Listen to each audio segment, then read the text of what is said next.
আজকে আপনাদেরকে দেখাবো সিলিংয়ে কি একটা অবস্থা। এই যে দেখেন, একেবারে সব পড়ে যাচ্ছে। এই যে ওয়ালে কোনো সমস্যা নাই, শুধু সিলিংয়ে। তো এই সমস্যাটা কেন হয় আপনাদেরকে দেখাবো। এই যে অনেক জায়গায় বৃষ্টি বেশি হলে পানি পড়ে এবং এই যে দেখেন রঙের অবস্থা। ওয়ালে কোনো সমস্যা নেই, শুধু সিলিংয়ে। তো এই সিলিংয়ে কেন এই সমস্যাটা হয় আপনাদেরকে এটা দেখাবো। এই দেখেন পুরো কী একটা অবস্থা পইরা। তো এই সমস্যার সমাধান কি, এটা আজকে আপনাদেরকে দেখাবো। আর এটা কেন হয় চলেন এটা আজকে প্রথমে দেখাই। তার জন্য আসতে হলো আমাদের ছাদে। এই দেখেন স্যাদলা পড়ে গেছে। এই দেখেন গাছ লাগানো হয়েছে এই জায়গাটায়। আর নিচে দেখেন স্যাদলা পড়ে পানি এখান থেকে চষে, এই পানিটা চইসা চলে যায় নিচে। আর আস্তে আস্তে দেখেন ছাদের টেম্পার নষ্ট হয়ে গেছে। ছাদের অবস্থা বেশি একটা ভালো না, নর্মাল হয়ে গেছে, স্যাদলা পড়ে গেছে।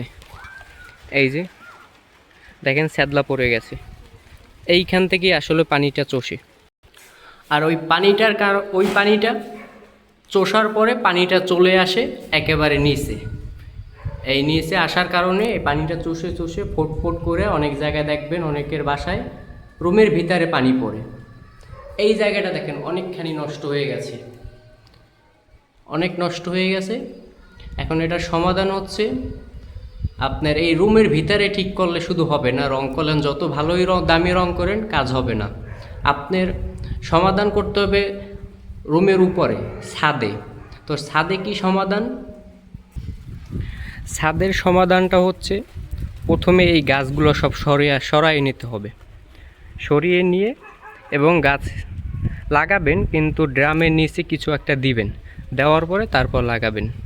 ডাইরেক্টলি এভাবে লাগাবেন না, স্যাদলা পরে নিচে পানিটা চলে যায়, আপনার ছাদটা ড্যাম হয়ে যায়। তো আপনারা প্রথমে যেটা করবেন সেটা হচ্ছে রুপিন। এই ছাদের জন্য একটা রং আছে রুপিন অথবা রূপগার্ড অথবা ফাইবারটেক।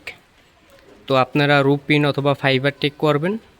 এই ছাদটা ভালো করে ঘষা মাজা করে ধোয়ার পরে তারপরও ব্রাশ দিয়ে ধুইতে হবে পানি দিয়ে। তারপর হচ্ছে শুকানোর পরে হালকা পাতলা পুটিং করে তারপর হচ্ছে রুপিন করতে হবে ফাইবারটেক।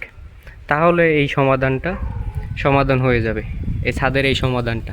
রুমের ভিতরে আর স্যাদলা হবে না, রুমের ভিতরে আর পানি হবে না। এই যে দেখেন। তো আপনারা এই ছাদের সর্বপ্রথম ঘষা মাজা করে ধোয়ার পরে তারপর রুপিন অথবা ফাইবারটেক করে নেবেন, তাহলে আর এই সমাধান হয়ে যাবে, এই সমস্যা আর থাকবে না। তো আপনারা রুমের ভিতরে যতই ভালোভাবে রং করেন না কেন, কোনো দিনও এটার সমাধান হবে না। তো উপরে আপনার ছাদে সর্বপ্রথম বিল্ডিং কমপ্লিট হওয়ার পরেই আপনার উপরে যে ছাদটা থাকবে সেই ছাদে রুপিন অথবা ফাইবারটেক করে নেবেন, তাহলে আর পানি চষবে না, ওয়াটার প্রুফিং হয়ে যাবে ছাদটা আপনার।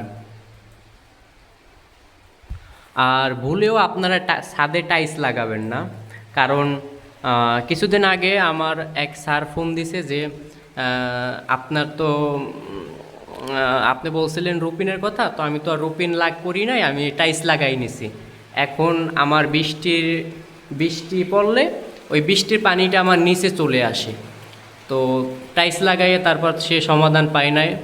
তো আমার কাছে জিজ্ঞেস করলো কেন। আমি বললাম যে আপনার যেই টাইলস লাগানোর পর যে টাইলসের যে পুটিং থাকে সেই পুটিং চষে তারপর পানিটা ভিতরে ঢোকার পরে তারপর ওই পানিটা একেবারে ডাইরেক্ট নিচে আসে। তো টাইলসে কোনো দিন সমাধান হয় না। সর্বপ্রথম আপনার রুপিন অথবা ফাইবারটেক করে নেবেন, তারপর আপনি টাইলস লাগাইতে পারেন, কিন্তু আগে প্রথমে আপনার রুপিন অথবা ফাইবারটেক করে নেবেন। এটা রঙের মতন, এটা 2-3টা কালার হয়, আপনি একটা চয়েস করে তারপরে ছাদে রুপিন করবেন।